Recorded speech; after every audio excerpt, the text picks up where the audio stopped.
নমস্কার, আমি অ্যাস্ট্রোলজার সৌমেন মণ্ডল বলছি।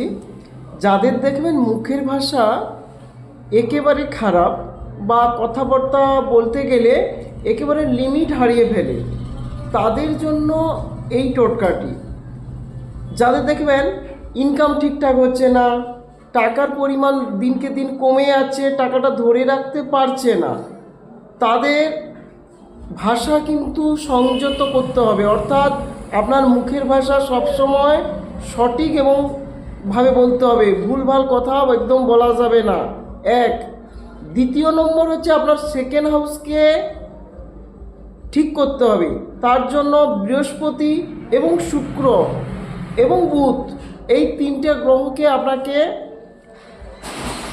এবং সেই সঙ্গে যদি চন্দ্র যদি আপনার যদি সঠিক থাকে, তাহলে দেখবেন আপনার ইনকামের জায়গাটা খুব সুন্দর হচ্ছে এবং আপনার উন্নতি পরপর বাড়ছে। এটা কিন্তু আপনাদের মাথায় রাখতে হবে। এই টোটকাটি যদি আপনারা মেনে চলেন, আপনাদের জীবনে কিন্তু মোড় ঘুরে যাবে। ধন্যবাদ।